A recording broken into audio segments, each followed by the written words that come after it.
Well, you've probably heard by now. Goodness, I think everybody in Israel has heard by now. But let me go back to the beginning. I had reached the pinnacle.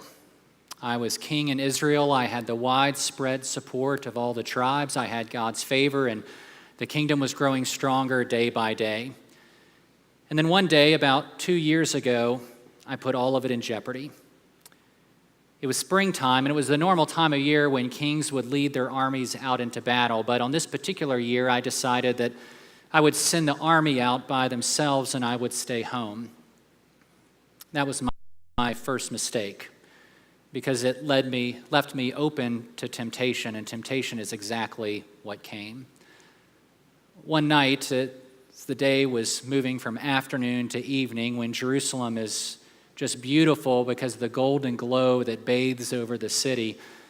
I got up from my couch and I was walking around on the rooftop, and I was just allowing my eyes to kind of scan across the rooftops of the homes in the city. And then all of a sudden I saw something, and I couldn't believe my eyes. There was this beautiful woman, a very beautiful woman, and she was on her rooftop and she was bathing. And I knew that I should just turn around and go back inside, but I just froze. And I just kept looking at her, and my heart started racing faster and faster, and my desire began to grow more and more. And so I went back inside, and I told my men that I wanted them to go find out who she was. And they said, "That's Bathsheba, the wife of Uriah, one of my most loyal soldiers." That should have jolted me out of what I was thinking, but at that point, I wasn't thinking. I was just wanting. And so I sent them to retrieve her. They brought her back into the palace, and I spent some time with her, and then I sent her back home. And at that point, I thought that it was over. But then a few weeks later, she sent word that she was pregnant. And then my heart started racing faster and faster again, but this time for a different reason. Because her husband Uriah was with the army out on the battlefield. And so if Bathsheba turned up pregnant, that would raise a lot of questions. And so I had to come up with a plan. And my plan was that I sent word to Joab, my general, that I wanted him to send Uriah back home to Jerusalem. And when Uriah came back and came into the court, at first I just sort of made small talk with him. I played it really cool. But then I said, Uriah, you've been a great soldier. Why don't you go home and spend the night with your wife? But Uriah had a lot more integrity than I had. And he wasn't about to avail himself of a privilege that the other soldiers weren't getting. And so instead of going home that night, he slept outside of my door. So then I had to come up with another plan. And this plan was that I had drafted a letter that I was going to send to Joab to instruct him to take Uriah and put him up in the front of the battle lines. And then just when the battle got the fiercest, to withdraw the troops, to leave him by himself so that he would surely die in battle. And I sealed it up, and I put it in Uriah's hands to take with him as he went back to the battlefront. A cruel and heartless irony, I know, to send Uriah's own death warrant in his own hand back to Joab. But at that point, I wasn't thinking about that. I just wanted to take care of it. And so I sealed it up, and I gave it to Uriah, and then I waited. For several days, I anxiously waited until word came back, the coded message that the deed was done. Uriah was dead. And so after Bathsheba went through her period of mourning, I quickly brought her into the palace. I made her my wife. And then when she turned up pregnant, no one thought anything of it. No one suspected a thing. No one knew what I had done. Or so I thought. For months, I had thought that I had been able to move past it. For months, I thought that I had been able to move on with my life. But then one day, one of my prophets, Nathan, came to see me, and he was telling me about a particular situation that had happened in the kingdom. And he said that there were these two men in a certain town, and one of them was very rich. He had lots of sheep, lots of flocks, lots of herds.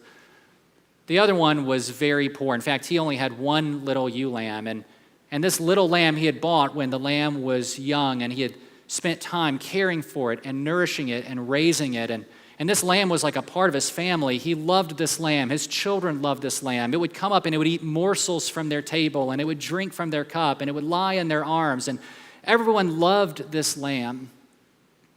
As a shepherd, I knew what that was like. I had grown up tending sheep, and I knew how easily you could get attached to one of your sheep, and particularly if it was your one and only little ewe lamb. But then Nathan told me what happened. A traveler came from out of town and stopped to see the rich man, and so the rich man needed to provide some sort of food for him. And so instead of going and getting one of his own sheep, never mind the fact that he had more sheep than he could count, instead he decided to go and pry that little ewe lamb out of the poor man's hands. And he took the lamb and he slaughtered it so that he and his visitor could have a meal. My blood was just boiling. I almost could not contain my rage. I was so furious. And the first thing out of my mouth was, as surely as the Lord lives, this man deserves to die. But before you execute him, make sure that he pays for that little ewe lamb fourfold. And Nathan just kept looking back at me. He just kept staring at me. And for a brief moment, I had this uneasy feeling like maybe I had missed something. But Nathan just kept looking at me with these piercing eyes, and then he looked directly at me and he said, David, you are the man. You're the one who did this. It's you. And suddenly the whole world just stood still. And my heart stopped beating in my chest, and I almost couldn't breathe. And it was like all of the self-deceptions I had built up for months just began to crumble before me. And I got this raw and painful, realistic look at who I really was. I was that man. I was the one who took someone else's little ewe lamb. I was the one who had shed innocent blood. I was the one who had tried to cover it up. And then Nathan just kept on coming. And he said, thus says the Lord to you, I anointed you as king. I delivered you from the hand of Saul. I gave you your master's house and your master's wives. I made you the ruler over all of Israel and Judah. And if that had been too little, I would have given you even more than that. And just as Nathan was saying it, I had this sickening realization in my heart that what was really going on is ingratitude towards God. That when I had taken Bathsheba, when I had killed Uriah, when I tried to cover it all up, what I was really saying in my heart was all the things that you've done for me, God, it's not enough. And all the blessings you've given me, it's not enough. And everything you've done for me, it's not enough. I need something else to be happy. But then Nathan kept coming, and this time with a question. He said, why, David? Why? Why did you despise the word of the Lord? And I began to see that it wasn't just that I was ungrateful. It was that I was despising the word of the Lord. It was that I was taking the word of the Lord, his promises, his commands, his warnings, and I was trampling over them with disgust. And then David kept coming, and this time he drilled all the way down into my heart. And still speaking for the Lord, he said, indeed, David, why have you despised me? And with that, I realized what was really at the root of my sin. It was not just that I was ungrateful. It was not just that I had despised the word of the Lord. It's that deep down, I despised the Lord himself. I don't know if you've ever thought about it.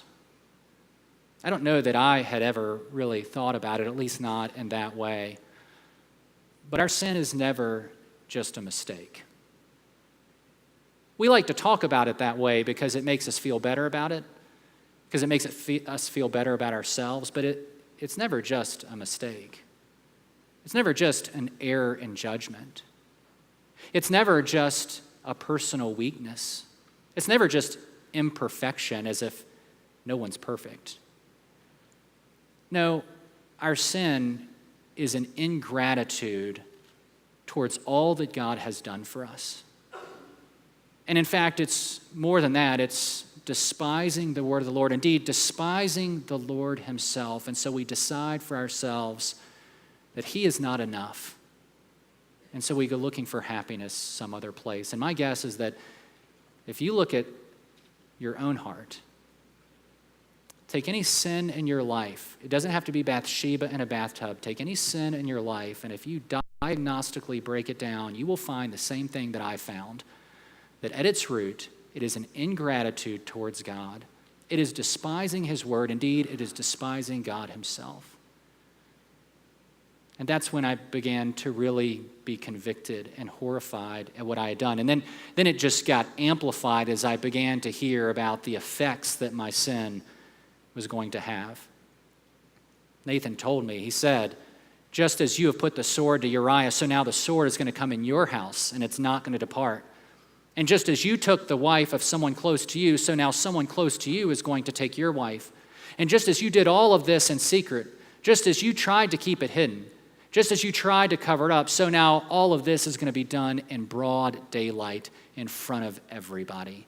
And if you've ever had your deepest, darkest secret ever dragged out into the open, or if you can imagine what it is, what it's like to have the thing that you are most ashamed of, the thing that would horrify you the most if it became public, the thing that would absolutely undo you if other people found out about it, and that were to be broadcast in public so that everybody knows, your family knows, your kids know, your grandchildren know, your coworkers know, your friends know, everybody knows. If you can imagine what that is like, then you can begin to grasp what I was going through in that moment. And I was devastated. And the truth is, that's when it broke me. That's when it broke me. And I looked back at Nathan and I said, I have sinned against the Lord. I didn't try to rationalize it. I didn't try to make excuses. There was no excuse to make. There was no rationalization for it. I didn't try to pass the blame to someone else. There was no one else to blame, just me. And I just had to own it. I just had to confess it. I just had to repent for it. And so I looked at Nathan and I said, I have sinned against the Lord. Of course, I knew that I had sinned against Bathsheba. I knew that I had sinned against Uriah. I knew I had sinned against countless other people. But first and foremost, in its deepest sense, I had sinned against the Lord the most. Can I give you a piece of advice? Take it from me. You might think that you can hide it from other people, and we're pretty good at hiding things from other people. And you can even deceive yourselves, and we're pretty good at deceiving ourselves. But the Lord always sees. You can't hide anything from him. He sees everything. He sees everything in your life. He sees everything in your heart. He knows every thought that you have. And there's no point in trying to rationalize it. Your rationalizations won't work on him. And there's no point in trying to blame other people. He's not going to buy it. And there's no chance that you'll be able to protest. Your protest won't work on him. Can I just tell you, the best thing you can do is just own it. Just own it. Confess it. Repent for it. It's the only way forward. Though, as I've also learned, and to my great sorrow, that still means that there are consequences, and sometimes those consequences can be extremely painful. For me, I knew what the consequences should be. After Nathan had told me the story about the 2 men and the ewe lamb, I pronounced quite correctly what the judgment should be. I said that as surely as the Lord lives, the man who did this deserves to die, and I knew that that's what I deserved. I deserved to die. And Nathan pronounced a death sentence, though it was in a different and a surprising, but actually a much more painful way. Because Nathan said to me, the Lord has taken away your sin. You will not die, but there is still a price to be paid. Your son will die instead. Shortly thereafter, the Lord struck my infant son with an illness. And I knew what was coming. I knew what was about to happen. He was going to die. And I know that some of you might think it a terrible thing that the Lord would strike a baby with a terrible mortal illness. But I knew that I was the only one to blame. I knew that it was my fault. I knew that I was the one who had brought this on my family. And so I went into my room and I lay down on my floor and I just began to weep. And I was so sick to my stomach I couldn't eat. I just wept and wept and wept. And I fasted and I prayed and I pleaded with the Lord, anything but this. Anything but this. Not my son. Not my beloved son.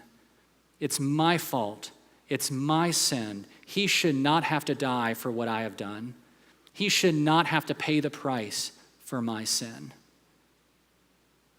On the seventh day, as I continued to weep and fast and plead and pray, I noticed that some of my servants were huddled together and they were whispering among themselves and they were shooting glances over towards me. And it was at that point that I knew. I knew. They didn't have to tell me. They didn't want to tell me. I think they thought that I would go into a frenzy of grief and do something to harm myself, but they didn't have to tell me. I knew. And I said, he's dead, isn't he?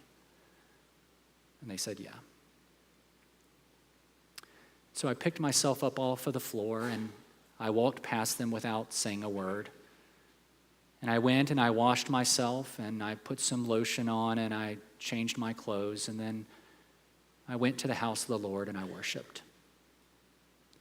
I know that might seem strange to you. I think it seems strange to my servants that I would mourn and grieve while my son was alive, but then carry on with my normal routine after he died. It seemed like it should be the other way around. It seemed like after he died is when I should mourn and grieve, but for those 7 days, I was just so desperate. I was doing everything I knew to do. I was weeping and fasting and pleading and praying that maybe there was just this slim chance that the Lord might relent and that my son might live. But once I got the news, I knew that it was over. All hope was lost. He was gone, and there was nothing I could do about it. I know I'll go to be with him. One day I will die and I will join him in the grave. But he's not coming back. He's not coming back to me. And now I have to learn to live with that.